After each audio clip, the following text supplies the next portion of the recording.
What's one of the greatest predictors of divorce? Hi, I'm Sharon Pope. I am the love and relationship coach for people who are struggling in lonely and disconnected marriages and trying to figure out, can they stay and make it feel good, or is the only answer to go? Today, what we're going to be talking about is what John Gottman calls one of the single largest predictors of divorce. We're going to dive into that, how to recognize it, and how to do it differently. If you like what you hear, I hope you'll subscribe to my channel. My name is Sharon Pope.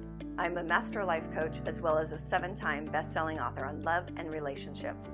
I help women, and occasionally a few brave men, get the clarity they need to either fix their struggling and disconnected marriage or move forward without regret. In my mind, there is no wrong decision except not making a decision and remaining stuck. I will help you get to your answer for your heart, your marriage, and your life. According to the Gottman Institute, stonewalling is one of the single greatest predictors of divorce. Men stonewall more than women. About 85% of people engaging in this behavior are men who are in heterosexual relationships, according to their research. But when women stonewall, it becomes very predictive of divorce. So it's something to pay attention to. So first, let's talk about what stonewalling is and whether or not you do it to your partner. Stonewalling is exactly what it sounds like. It's shutting down to your partner. So sometimes that looks like, has your partner ever been talking with you about something that is important to them and you just got sick of it and walked away? That's stonewalling.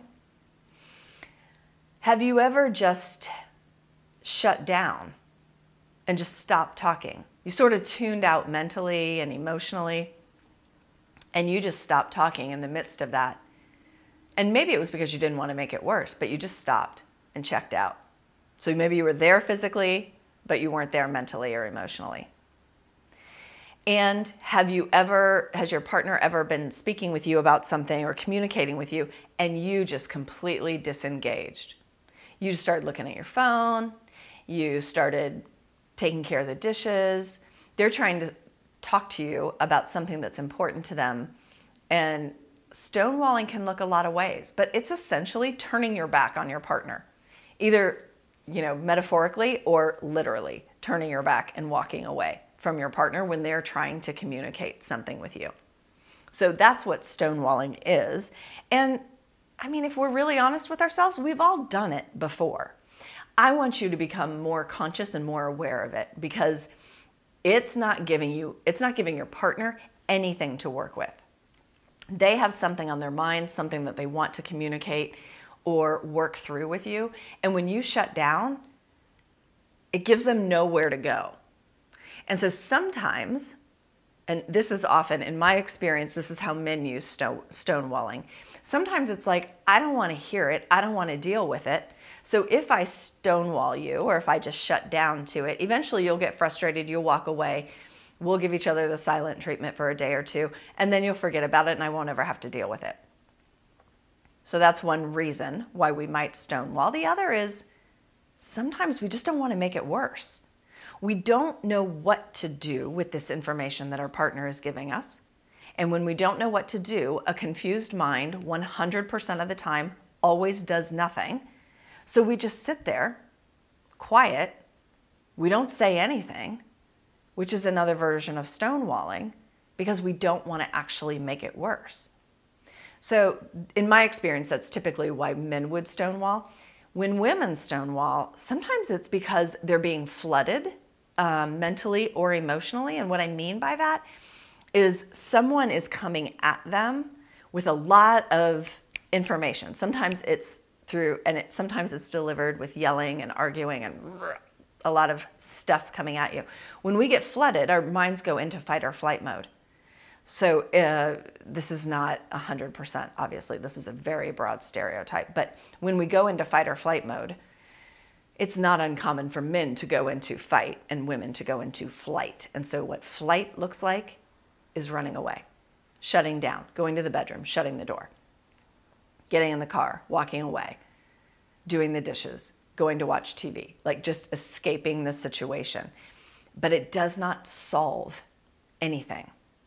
And it's actually way more powerful if you just stay present with it and continue to try to get the way that the two of you are engaging with one another to a healthy, emotionally mature place so that you can have real conversations and get into the solution more so than rehashing the problem and figuring out who was to blame.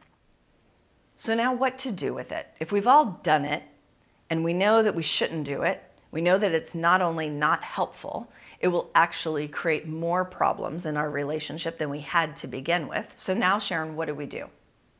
So if you are the one that is being stonewalled, the path that most people choose is our voice gets louder, our tone gets harsher, we get more angry, everything escalates. So when someone's yelling at you, do you hear them more or do you hear them less? I will argue all day long that when you're being yelled at, you actually hear them less. Because now you have to go into protection mode. If someone's coming at you and you feel like you're being attacked, now I have to protect. Now I have to defend. I either have to put on the armor or I have to build the wall because now I have to protect myself. So I'm not hearing you more. I'm actually hearing you less as I'm trying to protect myself. So when we escalate our voices and we come at them harder and harsher, we think that they're going to hear us more, and it is the exact opposite. So what I would say in that moment, if you are being stonewalled, you just say, well, clearly this is not a good time.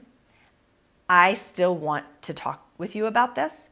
And so let's set up a time in a day or 2 days when it might be a better time and you're ready and present and able to engage with me about this.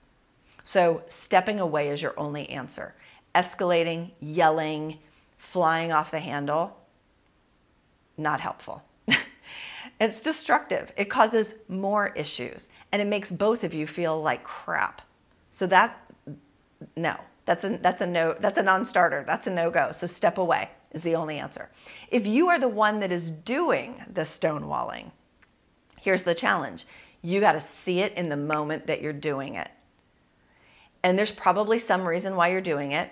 Like we talked about, there might be fear. There might be, I don't know what to do with this. I need to think about it. Or maybe you just have a lot on your mind about something else that's going on in your life and you can't really focus on what your partner is saying. And it's kind of annoying you that they're bringing it up right now because they should know that now isn't a good time, even though you've not told them that. So it's completely okay for you to recognize it in that moment and also just to step back and go, you know what? I understand that this issue is important to you. It's just that right now is not a great time for me.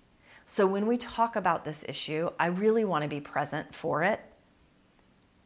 And so can we set up a time in the next day or two? I want to talk with you about it. It's just now is not a great time. I promise you that will get you so much further in your relationship than just checking out or stonewalling with shutting down and completely disconnecting and ignoring your partner. That's not going to be helpful.